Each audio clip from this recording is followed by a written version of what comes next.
On today's episode of Southern Character, I am in Atlanta, Georgia, sitting down with an all too familiar voice of the Georgia Bulldog radio network.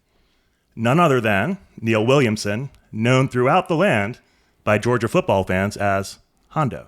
Hondo has over 47 years of radio broadcasting experience as a producer, announcer, and host for multiple shows, including the pregame, halftime, and postgame shows on game day, as well as the second hour of Bulldogs Live with Coach Smart on Thursday nights. Hondo, thank you so much for sitting down with me today. James, my pleasure, buddy. Thank you for having me on. So what did I miss as far as the shows go?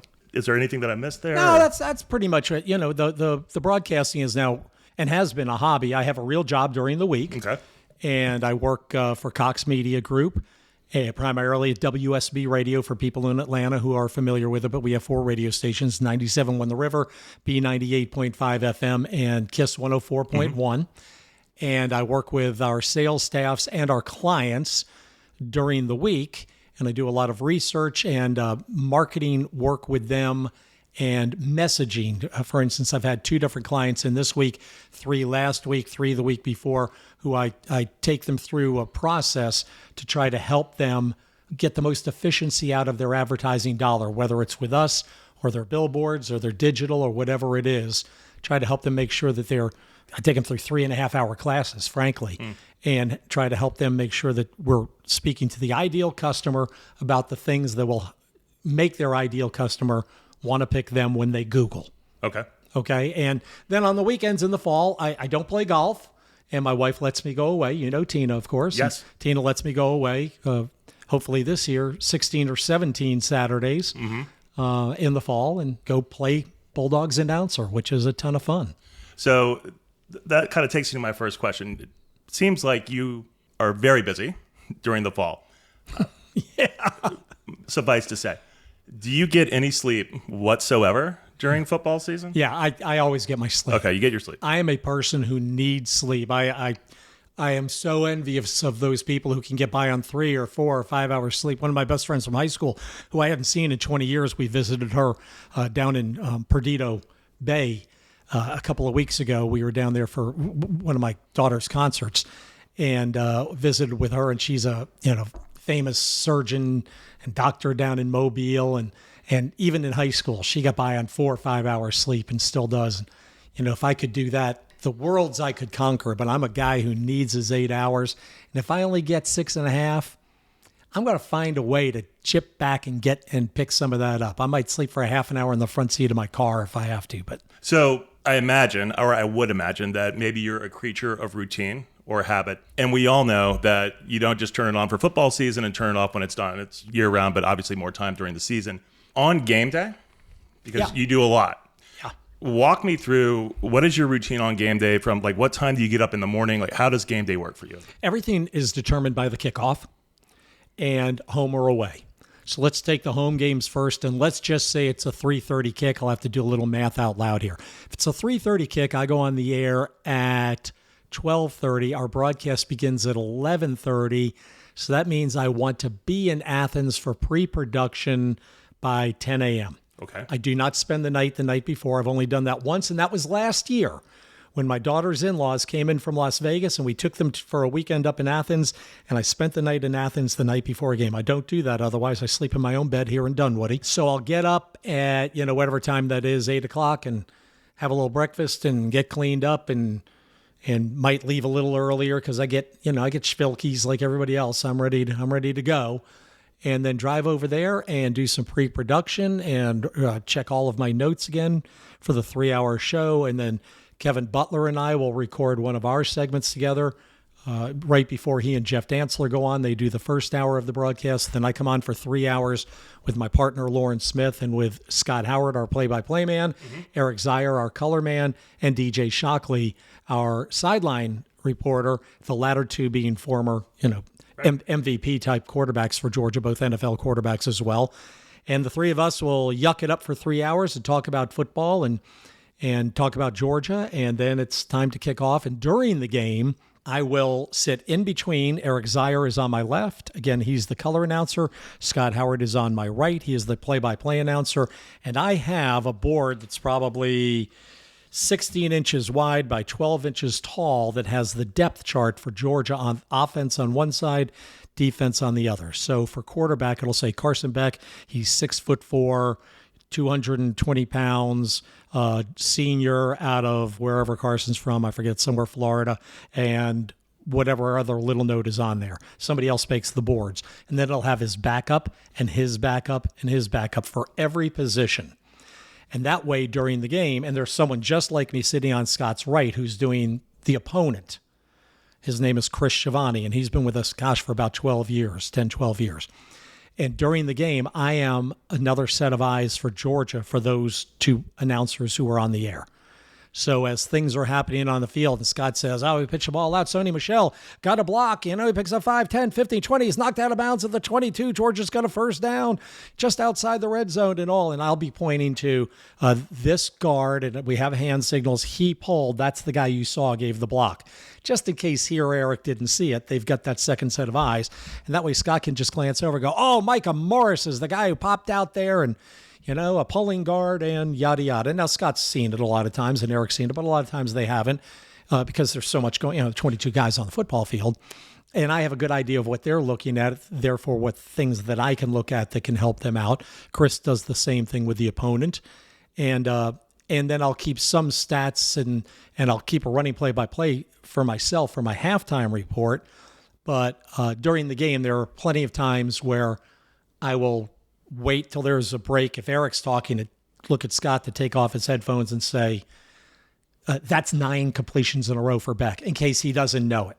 Or so-and-so just limped off to the locker room, you didn't see it, right? You were doing the game and I saw so-and-so go.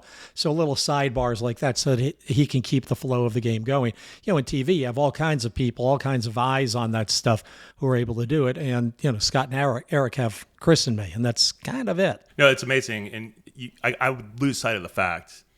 It stands to reason that probably tremendously helpful if you have other people in the booth because you're all looking at different things and then you can all feed off of each other and help each other out, pick each other up. So a question I have about that, it sounds you're so fluid with this. Is there anything about your show or your role that gives you anxiety anymore? I mean, do you ever get anxious before a game or is it so just commonplace? You're like, I could do this in my sleep, James. Yeah, I can do this in my sleep. Okay.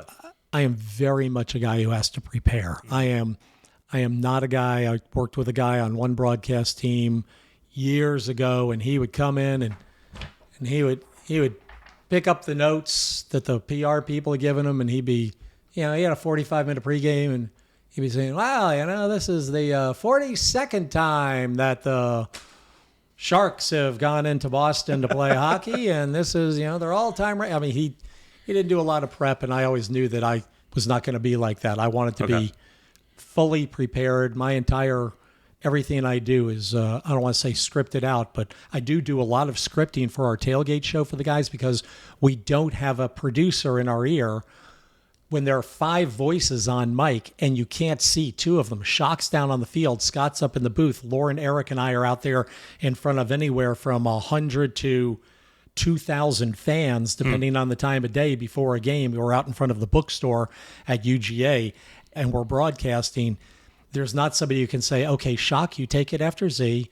Okay, Lauren, you're up next, right? Which is what they do if you're watching James Brown and Bill Cowher and all those guys, right? There's somebody going, okay, Bradshaw, you're next. Okay, right. Coach Cowher, right? Every time, so that they're not stepping over one another. I will script out ahead of time. Here's the order we're going in for this first question. Here's the order for the second question. For segment 2, here are the 3 questions. Here's the order. And that way they can all prepare. And I'll even sometimes give them a hint as to what I'm looking for from each of them. But mostly I let them all just go. They're all pros. They're all real good. If Eric just talked about the run game, DJ isn't going to go, well, let me tell you about the run game, right? I mean, he's going to say, well, let's talk about the blocking scheme. Okay. Right? And Scott's going to say, I'll talk to you about the pass. I mean, they're all pros, they're all prepared. So yeah, but the anxiety is a funny question. The reason I giggled when you asked was 2 times in the last 2 years I've had more anxiety since my first 2 years on the broadcast, and that was the Ohio State game. I forget one of the other games. Well, we've had so many big games the past few years, but I remember Ohio State. I'll tell you what, James. After I finished the tailgate show and I run up to the booth, I fight through that whole crowd on the bridge to get up on the booth.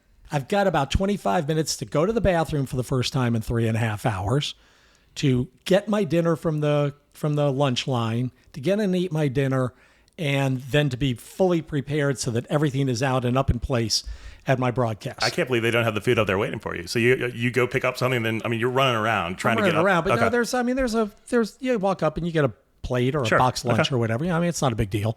And I have all that time to do that. And during that time, I don't need to hear Scott and Eric on the pregame show because we've already talked about that stuff and I know what those guys are saying, right? So I'll turn down my sound because the music is I put on my headphones because the music is so loud in the stadium, and I'll do a crossword puzzle. So you bring one with you? Like, do you have the book? Oh, I'll bring 3 puzzles with me for every game, just, especially road trips. And I'll do a crossword puzzle to just kind of calm down, clear my head, get ready. Well, during that Ohio State game, the semifinal game a few years ago, and then one of the other games, I can't remember if it was Alabama or what it was, I was so wound up that I was pulling out the crossword puzzle during the game. During the game, like during timeouts, because I was so wound up and I was just doing the crossword puzzle, trying to get myself to come down. So anxiety, those 2 games, I was pretty wound. But otherwise, it's great. No, that's great. So looking at the upcoming season, I'm just curious through the eyes of Hondo. Yeah.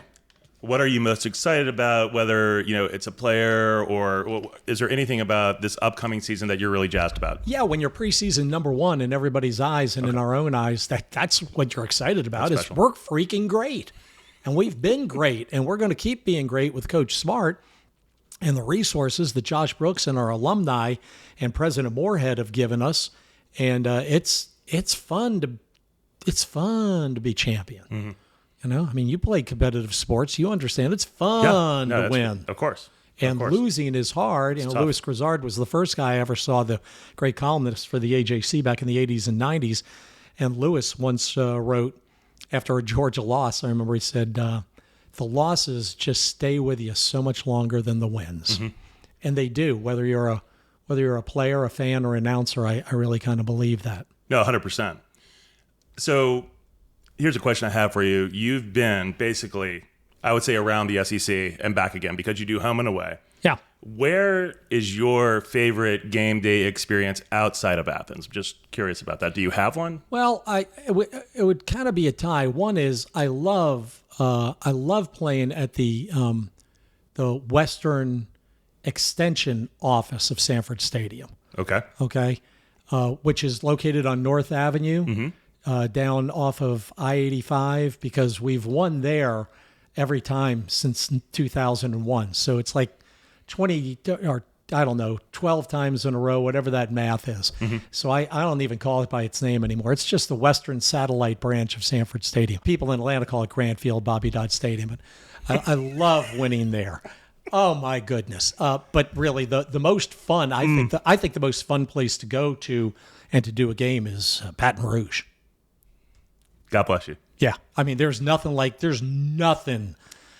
Tiger Stadium at night. It is, folks, if you haven't been, make a trek. What's it called? When you go to Medina. Pilgrimage, maybe. Pilgrimage. Yes. Thank you. That's what the word I was looking for. Make a pilgrimage down to Death Valley at night on a Saturday. During the day it's fun too, but I'll tell you a funny story. We're walking, Zaire and I, Ubered in last time we played down there. I don't know, 3-4 years ago. They all mixed together. And Z and I Uber in, and we're a half mile from campus where they let us out. Right. And we're walking along through campus, and we've got our work bags, but we're also dragging our overnights because we had spent the night, right? We came from the hotel, and we're walking through campus, and people are yelling, tailgate all around, and it's great atmosphere. And people are yelling, and we're like, laughing at them because we're wearing red and black. Of course. And all of a sudden, we just hear over this loudspeaker, "Tiger meat, tiger meat, tiger meat." We're like, okay, great. We pause, we look back, and there's the Baton Rouge policeman on on his, walkie-talkie thing through the microphone on top of the car. The two cops, and they're laughing. We're laughing and waving to them. They're like, "Tiger meat, tiger meat." No, that's good. So you may not know this. I went to LSU. I know you went to LSU. And I would have to agree with you. I love college football, and ironically, I have not been to a game in Sanford. I'm going to make that happen. But I tell people all the time, if you've never been to a night game in Death Valley, it's just one of those things that you have to do. And I also warn people pre-game, if you're from the opposing, so if Georgia's coming in, everybody's usually pretty hospitable on the front end. Yep. I know somebody was yelling tiger meat or tiger bait, but usually someone will say, "Hey, you're not from here. Try the jambalaya. Try have some gumbo." But I also tell people, when the game is over, especially if LSU loses, you are a pilgrim in an unholy land. Get out and get out fast, because it can turn real nasty real quick. But at that point, you guys are in the booth, and hopefully you have a pretty smooth escape. I just go down to the buses, and we get on the team buses, go out to the airport. So we're not worried about that.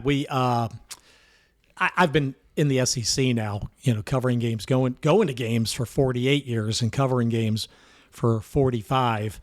And believe me, there are what I like to call liquored up rednecks in every town in our conference, partner. That's what makes the SEC great. That is part of what makes the SEC great. Yeah. There are liquored up rednecks. I have watched our fans throw bottles at people and me just be disgusted with it. But like I said, it's just people are people. No, that's true. What would be, so asked you, favorite SEC experience outside of Athens. From your seat, what would be, if you have one or two, your most memorable football moment for Georgia? What really stands out to you? Oh, golly. While I've been on the broadcast team. Sure. Certainly the national championships. Mm-hmm. Okay, so the Natty in 2021, I think of the difference in the back-to-back years. People will get a kick out of this. After 2021, we're all so excited. Our engineer, Adam Gillespie, is behind us, and we're all going crazy in the booth. And Jay Black was with us, I think, for that trip, and he was doing little odd jobs for us, handing scores. Well, there weren't any other scores, so I don't know what Jay was doing, but he was in the booth. And after the game, we're all like, "Oh, we got to get a picture. We got to get a picture. Get a picture with the field behind us. We got to get a picture of the six of us." And then we go out and we beat Florida State 63-3 or 66-3. I don't even remember what it was. A year later, and I'm leaving with my family in an Uber after the game because they met me out in L.A. I was like, "Golly, we didn't even do a group picture." That kind of excitement between the first one and the second one, and the first one being so close against Alabama and the second one being such a romp. So certainly winning the national championships. When you get away from that, the win at the Rose Bowl, Sony Michel, double overtime, 54-48, that game was the best college football game I've ever seen in person in my life. Okay. And the Ohio State game was close, and the win over Alabama for the Natty was close. And my number one until that point was 1978 Tech against Georgia. I was not on the broadcast team, but that was the greatest spectator game I had ever seen. But that Rose Bowl, again, just the excitement. Eric Zier, who's one of my best friends, and I are walking up to Uber let us out. We're walking our half mile of the stadium, dragging our bags. And, Z played in the NFL. Right. He was a quarterback for Bill Belichick. Mm-hmm. He was a quarterback for Tony Dungy. I mean, this guy is not some he's been around. Yeah, he's not some greenhorn, right? And we're walking up and we see the Rose Bowl, and the whole thing. We're like, we got to get a picture. And the two of us are just so excited. That's great to be at the Rose Bowl. So those were, and the hobnail boot. I think a lot of people. There was just so much angst at having lost to Tennessee so many times in a row. Even though we had beaten them at home the year before, it was a very anticlimactic win where we kind of hung on. It was kind of a boring game, 18-13. I mean, it was great because it was tight. And then our fans stormed the field with like a minute 47. They had to clean everybody off and all of that. It was great. That was a relief. But the next year at Tennessee, coming back the way we did in the hobnail boot game, whew, that was a great game. That was a great day. And Larry Munson expressed it with his call. We just stepped on their face with a hobnail boot. We crushed their face and broke their nose. We crushed their face. And I did not come up with this, but somebody else once said, I was talking about the passion in Munson there and the release of all of that. We hadn't won at Tennessee in 12 years or whatever, which is only 6 games, but 5 games, something like that. But and they said, well, don't forget, Larry was the play-by-play guy at Vanderbilt for 16 years. Okay. So he lost to Tennessee up there a whole lot. Right. And I went, oh, man, I even think of that. No, that's fair. I mentioned this on the front end, and so I'll just ask you, and I'll say this more as a spectator, not a broadcaster. Yeah. For someone like me, who's never been to a game in Athens, from a pregame, so if you're going as a spectator, pregame, postgame, what should James do in Athens? Where should James go before the game, after the game, even as a non-Georgia fan, where I'm sure I'll be accepted with open arms and revered? But what should I do? Well, the always fabulous Mrs. Hondo, who you know well, Yes. will say to me, every 3 years, she'll forget. She'll go, hey, honey, what time do you think we should leave for the game tomorrow? And I'll say, Tina, for the past 32 years, I've left 8 hours before kickoff. How do I know? I don't know. Mm-hmm. I don't go anywhere before the game. And after the game, I always come home. Unless we have like out-of-town guests in town. My old roommate from college who lives in L.A., he might come in for a game. Or my daughter might be in and want to stay afterwards to go out and party. And Nikki doesn't really want to. He wants to come home too. Then we'll go out and we'll just go to a bar where she used to play. We'll go to Boar's Head, which is a bar where she used to play a lot on Thursday nights, open mic night, and then she became kind of the house band on Thursday night. And but otherwise, I know I can tell you a couple of tourist spots that I know of, but I don't do it. There's a place called Mama's Boy. Mama's Boy, which is the best breakfast in Athens, and I've eaten there several times. Okay. On game day, it's going to be very, very difficult to get in. Tough to get in. Yeah, so that's like the place where if Todd Blackledge is doing Eats Around the SEC thing when Todd was on CBS or ESPN, whichever one, he might be saying, we're at Mama's Boy. Okay. Then there's a place called the Mayflower right across from the arch at the entrance to the stadium on Broad Street.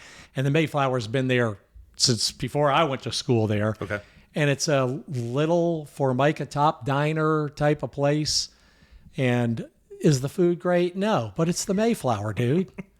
Right? I mean, if I have to go up there and I've got a 9:00 meeting or something and it's in town, I'll be like, I'll go to the Mayflower for breakfast, because it's the Mayflower. But so Mama's Boy has legit breakfast. So like, what? What do you think? What is the order there? Like, what do you think? When Lily was in school over in Athens, we went there for her birthday several times because she was going out with her friends at night. She didn't want us to come over and take her to dinner, so we would go over there and take her out to breakfast with a few of her friends. Okay. But yeah, I mean, it was just good fare. It was fancy. No, I didn't know if they were like, oh, you have to have their biscuits and gravy, or something like that. Yeah. But off the wall question, I'm just curious because you are a sports guy, obviously football guy. What is your favorite football or sports movie? Just curious. Oh my goodness. I'm throwing you a curveball. Yeah, you are throwing me a curveball. Let's see. I got to kind of think of the sports. Well, the Build It and They'll Come. That was Field of Dreams was such a great movie. No hockey movie, no basketball movie that I can think of.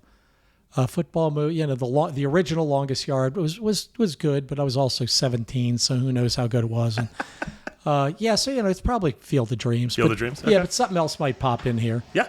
No, we can always come back. Yeah. To that. One thing that you didn't mention, and not that I was expecting you to, when we're talking about memorable moments or getting your way around the SEC, and I know it's not a sanctioned stadium, but like the Georgia-Florida game. I hear people talk about that all the time. Yeah. Like, is that like a real scene, or like where does that rank in your realm of awesome experiences? Like on a scale of, what did you call the Western Annex? Yeah, the Western Satellite Branch of Sanford Stadium. The Western Satellite Branch of Sanford Stadium. Yeah. To like a night game at LSU. Where does is Florida Georgia like 10x LSU, or is it like lower, higher? Where's it fit? I've been calling that for 10 years, and I'm still waiting for it to catch on. So I'm hoping that you will promulgate that it's the Western Satellite Branch of Sanford Stadium. I can't wait to use this more often. Thank you very much. You're welcome. So the Georgia-Florida game, again, that's hard because I'm not partying there.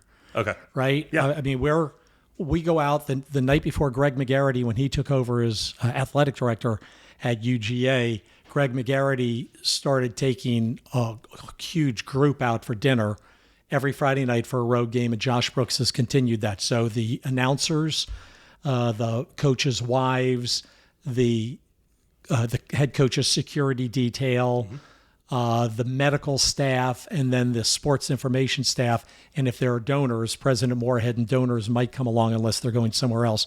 We'll all go out for a nice dinner together. Prior to that, when Munson was still announcing and before Greg McGarity came back, we always went out for Friday night dinners with the broadcast team. And that was a big part of our weekend for Larry, for all of us. But Larry loved the Friday night dinner. So, I got that taste of Florida. But, on game day, again, I'm rolling up to the stadium and, there are all the RVs and everything, but we're parking, we're walking in, we're going to work, man. We're not, it's a different perspective, right? I mean, it's you don't get the party, right? We don't get the party. Now, it's not that I didn't go to the Georgia-Florida game before I was on the broadcast. Mm-hmm. In 1987, I started dating the always fabulous Mrs. Hondo, and I was covering the Bulldogs on a regular basis for the radio station I was working at. And every year, it was my dear friend Warren Rary and I and his wife, we would go down to the Georgia-Florida game together and spend the weekend. And, often I brought a guest. And we were very much a part of the party and everything else. So it's so funny because Tina had never been to she had never been to a college football game before. Her first game was Georgia-Florida. She's 24 years old. And Sissy was very, very quiet. She is a lawyer.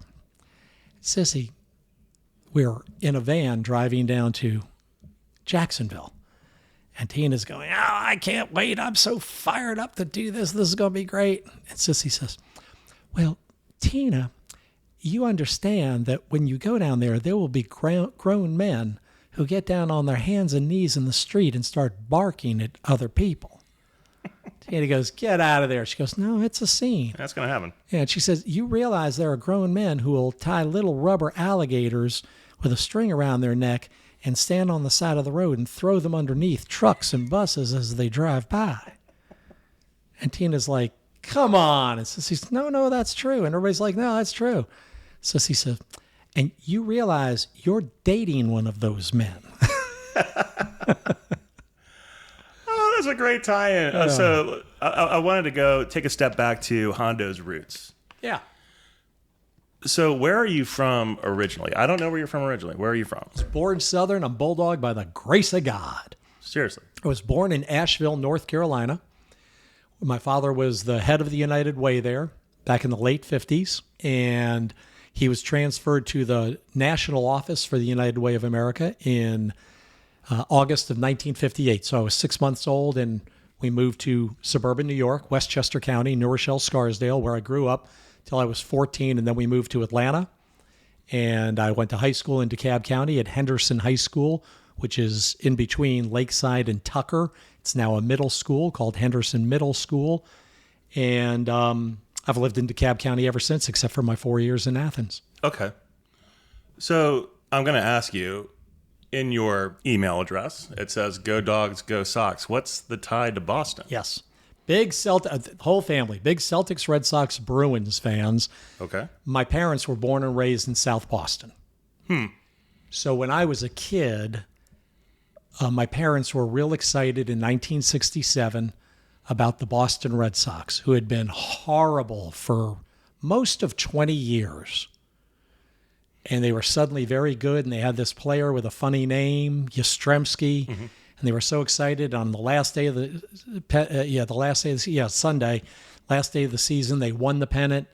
And I remember my mom breaking out some, screwing off the cap on some cheap wine and them toasting and at 4:00 in the afternoon on a Sunday. And everybody was so happy, and I was so happy. And then they went to the World Series, and I knew what the World Series was. So watched that, and I became a Red Sox fan right away, even though I grew up in New York. Right. The Yankees were my second favorite team for years because they weren't a threat.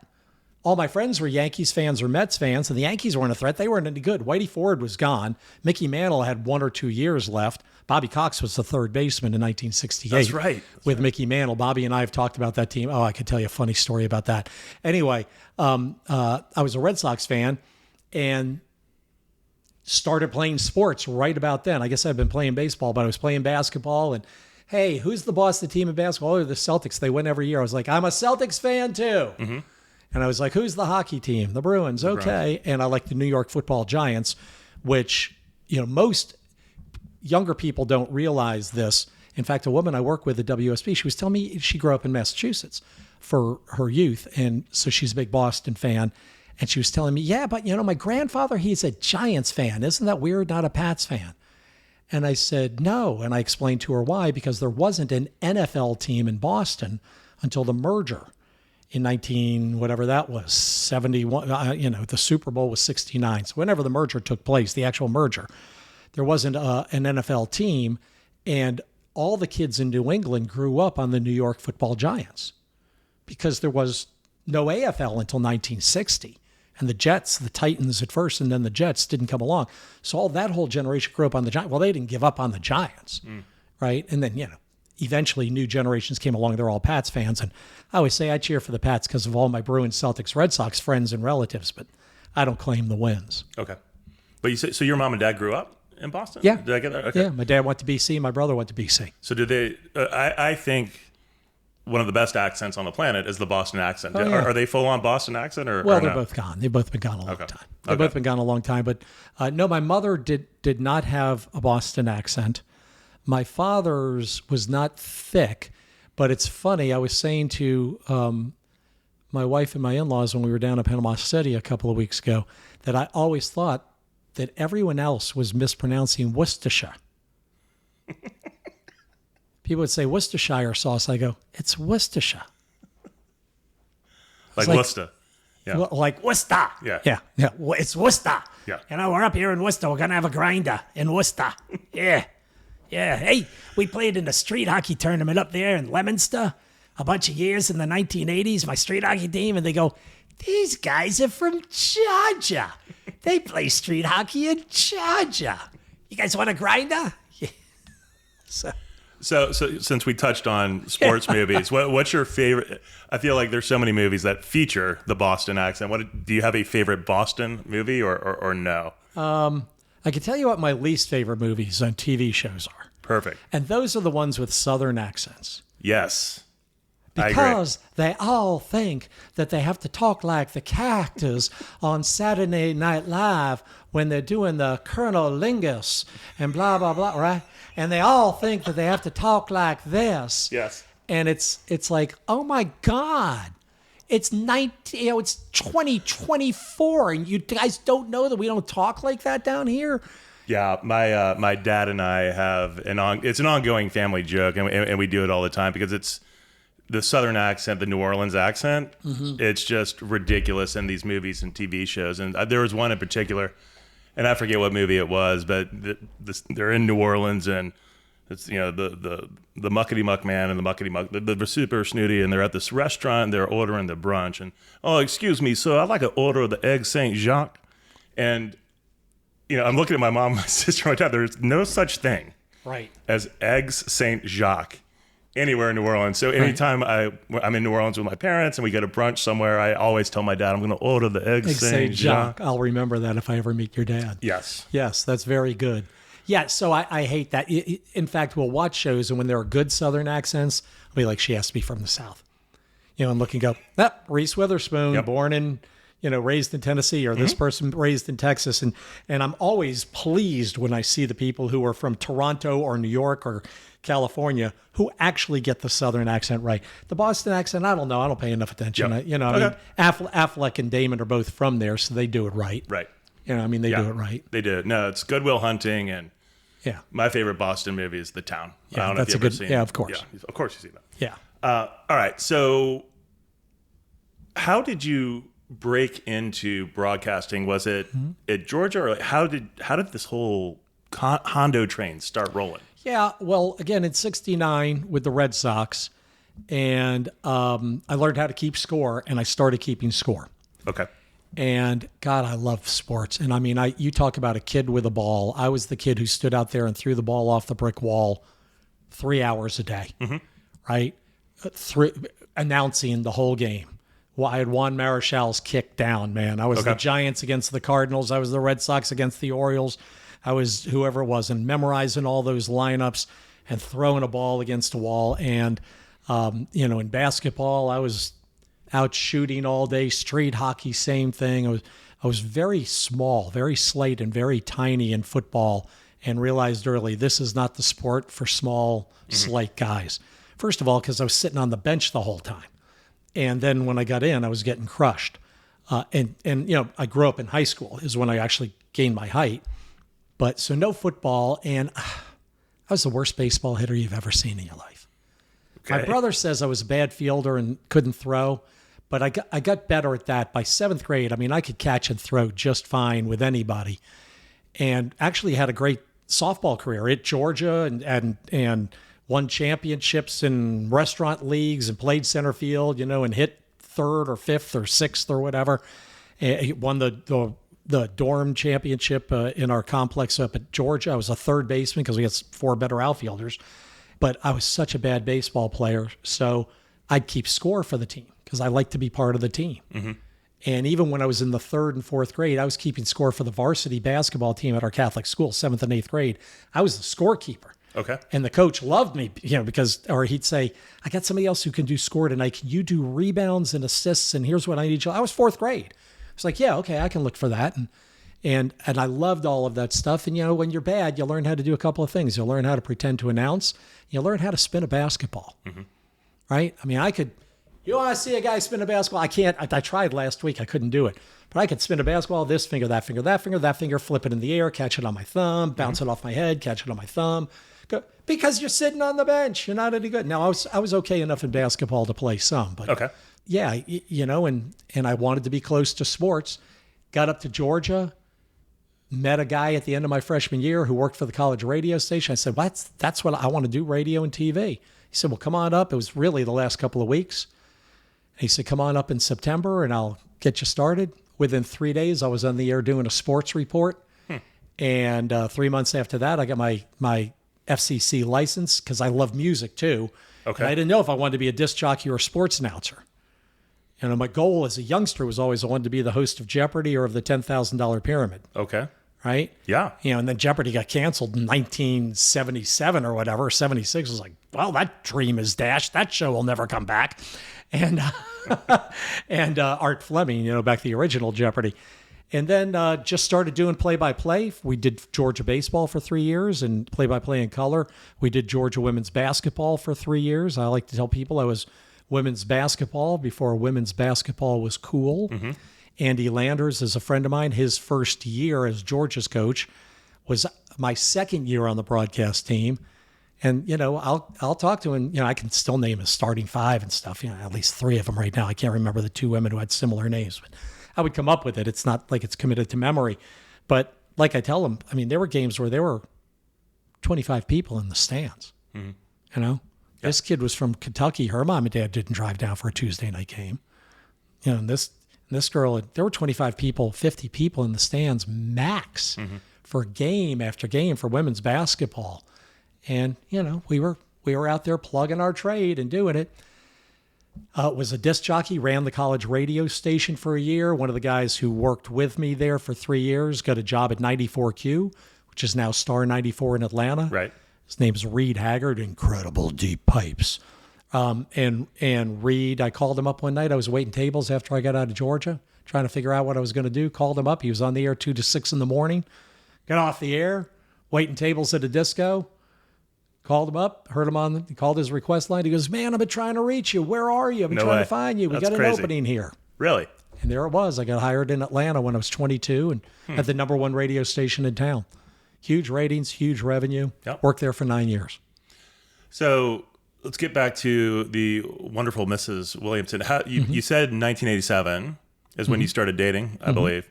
How did you guys meet? Was it a blind date? Like, what's the story there? Okay. Well, we both worked at 94Q. Okay. I was part of the morning show, the Gary McKee morning show, which was the #1 rated show in town. Legendary. I mean, it was huge. And I had been put in the morning show to do sports and did it there with Gary for about 6.5 years. I had been a disc jockey the first few years I was working there, and then get into research again. I loved the numbers, and I could help them with research that nobody else wanted to do. I was a part-timer. I was like, you'll give me 10 hours a week at $7.50 an hour to total numbers for you? Are you kidding me? Wow. Right? So and to figure this stuff out. So I was doing that, and a part-time disc jockey on the weekend, and then the sports reporter in the morning zoo crew opened up, and I got put into that and was covering all the games and all the teams and going everywhere, covering the Masters and going to the Super Bowl. I was doing it all, right? Mm-hmm. And Tina got hired there. I'd been there about 4 years, and she was in promotions, and she worked during the day, but mostly her job was at night with, nightclub promotions. The radio station would do. It was a top 40 station, so we were in nightclubs all the time. So she was doing all the prep work for that, making sure that everything was going to come off, the DJs knew where to go, et cetera, et cetera. So I got off in the morning, and I'd walk by and say, "Hi, Tina, have a great day." And she'd say, "Hi, Neil, thanks." And I'd go home and take a nap and then go out to Falcons practice or go to cover games or whatever it was. Well, Gary was so popular that they had something called the Gary McKee Love Boat Cruise that they started in about 1982. And they would invite Atlanta listeners to pay to go on a cruise, and the morning show would be there, and you would meet lots of other Atlantans and spend a week out on the water. Mm-hmm. And, the first year, 400 people signed up. The second year, 450. And the third year, 500. I mean, they had as many as 600 one year. And a lot of them were repeat people, or it might be from 2 years ago. You couldn't go next year and you'd come back. Plus, people would say, "Oh, you got to come on this. This is great." There were married couples, but for the most of it, it was a lot of singles. But there were plenty of married couples. I'd say 20-25% were married couples. But it was, in a lot of ways, Sodom and Gomorrah. I mean, it was 500 people in bikinis with unlimited alcohol on a boat in the sun, having a whole lot of fun and dancing all night. Sounds pretty amazing. Pretty amazing. So in 1980, Gary had never invited me to be part of it. He had Yetta, his sidekick, and Bob, his sidekick. Willis the guard, his sidekick, whose real name was Bob. And in 1987, they said, "You want to come along?" I went, "Yes." And I brought the goalie on my street hockey team with me as my guest. And the promotions lady couldn't go, so they had Tina go. And she brought her sister, and a friend was able to go with Tina because she was cute, and the guy running the cruise let her go for $100 or something if she would sleep in the room with the girls.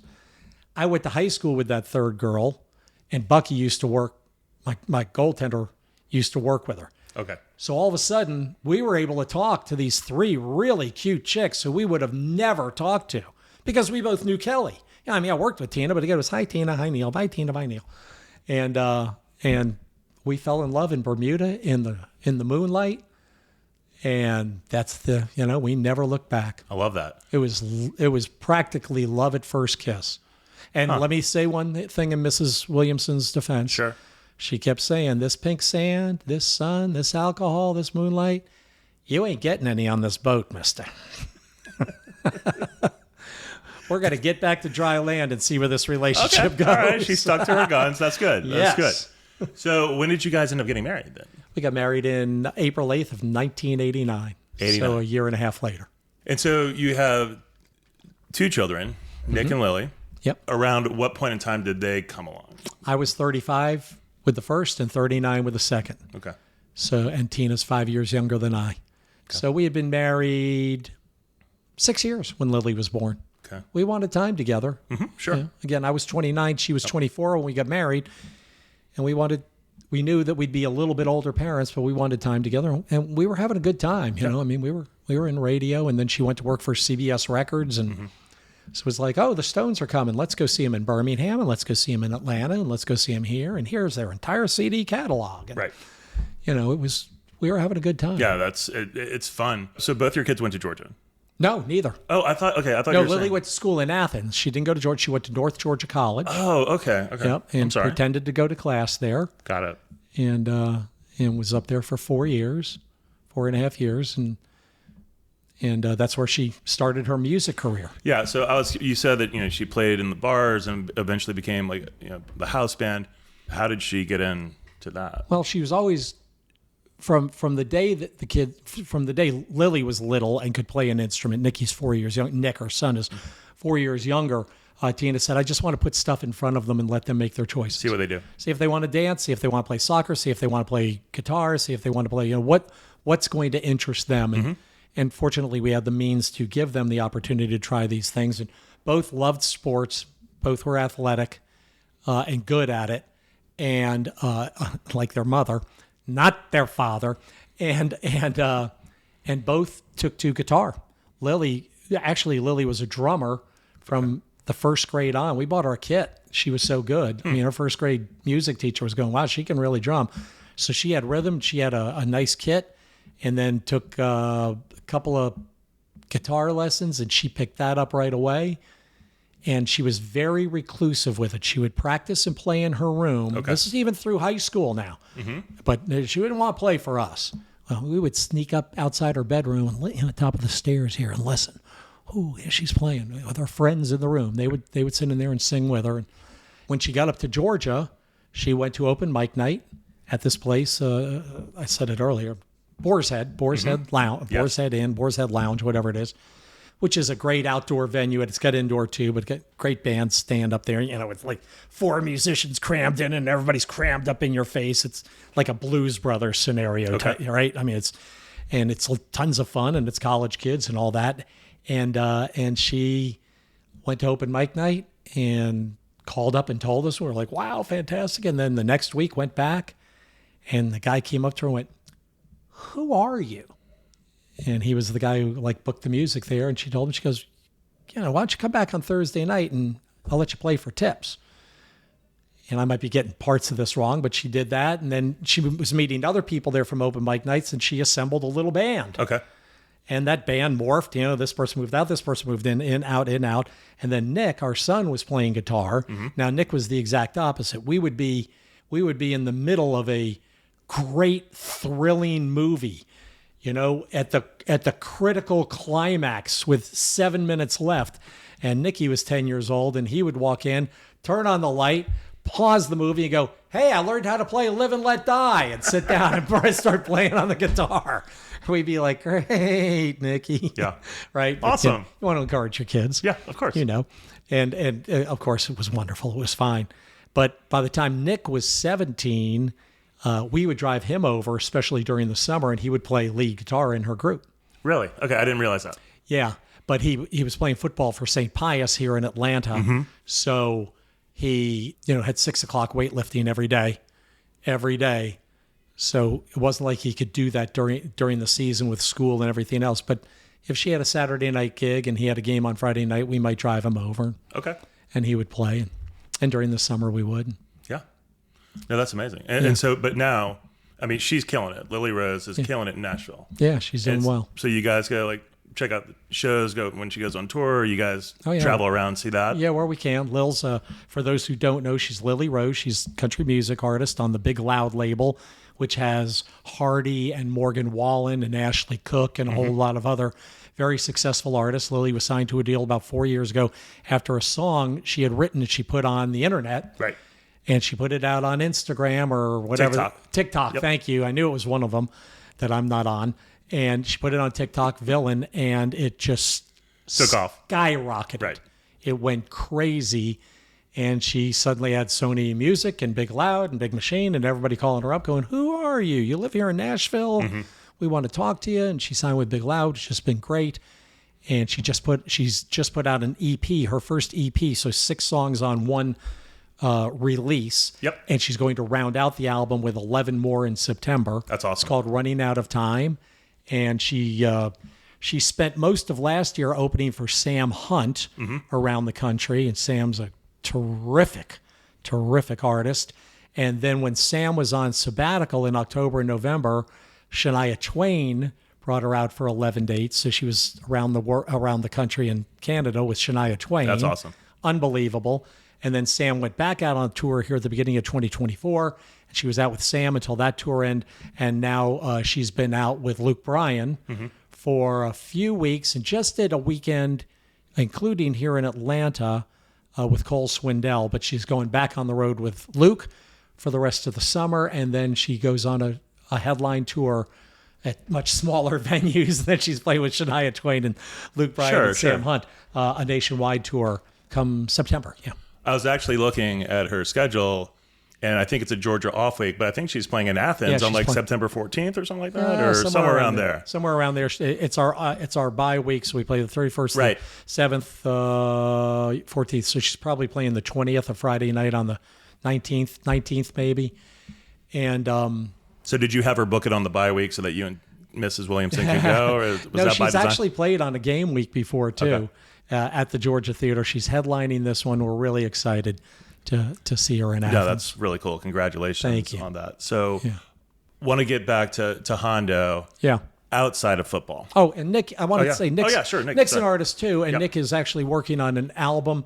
He's written a 7-song album that he's creating a 28-minute video for, and he's shot all the scenes, he's taught himself how to do animation. There's live. It all is part of an album that's a theme album, and he should have that coming out, we hope, in the next 6 months. That's awesome. He's quite a talent, too. That's amazing. Yeah, thanks. I mean, congratulations to both of you. My kids are still really young, and I wonder... Yeah, I just think about the future and who might pop and who could become what, and it's just, you never know, right? You never know.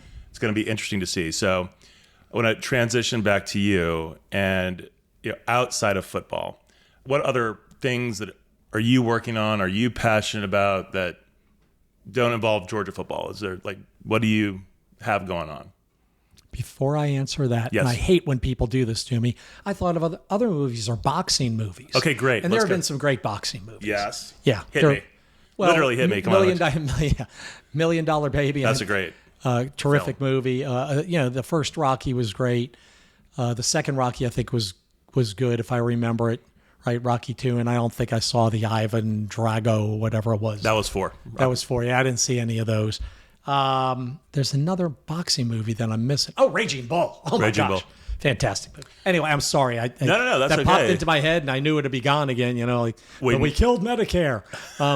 But when you said when you said boxing movie, not only did I think to myself, my God, we totally overlooked boxing. My mind immediately went to Cinderella Man. Oh, another great movie. Great boxing another great movie. Yes, definitely. So, jumping back to what else is going on with me, well, besides my job during the week and Georgia football, I am now writing a lot. Okay. And I've been writing for about 6 years. I've written a screenplay, which is complete. I've actually pitched it to one major house out in L.A. They turned me down, but it's a labor of love. My sister lost her son, so my nephew, to an opioid overdose in 2011. Okay. His father had died when he was 4. He was an only child. So really devastating for my sister. My parents were both gone by then. Here in Atlanta, she was contacted by some people a few years later, and I forget, I'm not going to get into the detail of why, but they said, we're trying to pass some laws in Georgia to help save kids' lives. Okay. And she said, well, I don't know why you're calling me. I'm a realtor. And they said, well, we saw this and blah, blah, blah. And will you come to some meetings? So she started going to some meetings with some people, and they didn't know what they were doing. I mean, they'll raise their hand right now and tell you, we had no idea what we were doing. And they were joined by a woman whose kids weren't addicts, but she had an encounter with someone in her neighborhood who had lost a child to opioid addiction. She was not a preemie, but a baby mother nurse for newborns. Okay. And is still. Lori Fugit. And so they and the couple of people who were trying to get the law passed would sit around and talk about what they were going to do. And finally, they decided they'd try to get these laws passed that were only passed in the North. Only 10 or 11 states had them, and North Carolina had just passed. The first state in the Deep South had passed one of the two, and they wanted to get both laws passed, and all the other states had passed one or the other. One is the 911 amnesty law. So if 5 of us are sitting around doing drugs and one of us dies or overdoses and begins to, have trouble, complications, people wouldn't call. Because if you called, the police would arrest you. Right. And if you had priors, you were going to jail. Right. So they would throw you in the shower and then throw you in a bed somewhere and hope that you lived. Or, as the many people I spoke to, roll you onto your parents' front lawn so they would find you in the morning. I'm talking 17-year-old kids. Yeah. This is, that was one law. The other one is there is a drug that's commonly available now, in great part due to my sister and these people, called Narcan is the common name, but it's slipping my mind with the naloxone is what it's called. Okay. Naloxone is the drug, and back then in 2011, it was not common anywhere. First responders didn't have it. Some ambulances had it, but even in Metro Atlanta, it was a protocol. If the wrong EMTs were on who didn't have permission to use the Narcan, they couldn't give it to the kid. Now, some responders did, but firemen, policemen, none of them had it. Sheriffs, none of them had it. And what they decided to do was try to get those passed so that they would become more available to people. In a red state, in the Deep South, even though it was 2014, still the Deep South, and they went down to the Capitol, and their Yoda, their guide on this was a 23-year-old first-year law student who was friends with my late nephew when they were 9 and 10 years old. Okay. And my sister called and knew he had interned at the Capitol. He said he would help them. And somehow other moms began to hear about this. And they were down there, and the pushback was very clear. I'm not doing that. And these people are junkies. We're not. This just encourages people to use drugs. No, it's trying to save kids' lives. It's trying to save people's lives, and they're junkies. The sheriffs were going, I won't get reelected. Councilmen were going, I'll get roasted in my county if I vote for this. But more and more moms kept showing up with pictures of their deceased children. And then more moms and dads showed up, and then more. And I liken it to, it became that tie a yellow ribbon and 1,000 yellow ribbons hanging from the old oak tree. And on the 39th day of the 40th legislature, and they found legislators who helped them. It wasn't just them. The head of the sheriffs ended up getting on board and helping them. And the head of the DAs got on board and helped them. As they were convinced and saw how this could really help people, and it got passed on the 39th day against all odds. They were told, if you ever get it passed, it's going to take you 3 or 4 years. Nobody gets anything passed in 1 year. And it became really them going, there are just going to be more moms with dead kids' pictures if you don't pass this. Right. Next year, and the year after that, and the year after that. And they passed it. And I'm happy to tell you that now Narcan and all of that is very, very available to everyone, and all the EMTs have it.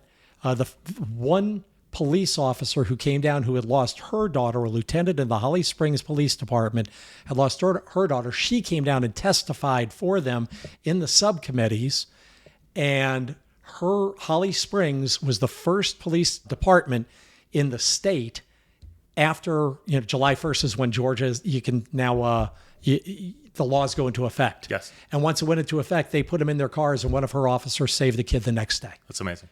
Saved a kid's life. And it was amazing how the police, when they began to get involved in all of this, when it was all at the Capitol, were saying, yeah, we're all for this. You know what it's like for my life when I have to go home to my 6 and 8-year-old after I've had to stand there and watch a 16-year-old die in front of me because I couldn't do anything about it, when all they had to do is squirt something up the kid's nose, and it brought you back immediately. It's an anti-opiate.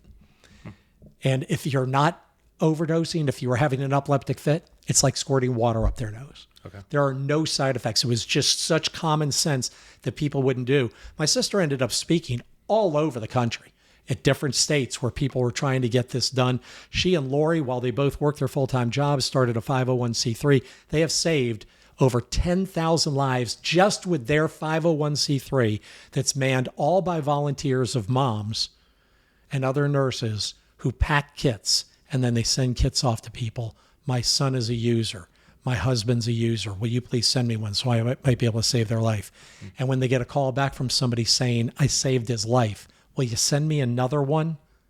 Then they know they've made a save. Over 10,000 saves, just them. That's not the EMTs who've saved people around the state. Right. Miraculous story. Wow. And I've got that screenplay, and I'm telling you, this is Aaron Brockovich meets Hidden Figures. It is a bunch of women who have done the underdog thing, and it's a phenomenal story. That's amazing. Thank you. I'm very proud of it. And I'm writing other stuff now, and it's boring. Yeah. I've bored everybody enough. Well, you haven't bored me at all, and I'll just go ahead and say it. I really appreciate you sitting down with me and taking time out of your day. You can find this episode of Southern Character and more on retiresouthern.com, as well as on Apple and Spotify. You can follow us on Facebook and Instagram, all at Retire Southern. Hondo, thank you so much, and I can't wait to find you between the hedges. Thank you, James. I'm flattered you asked me. Thanks very much. Been Appreciate fun. it.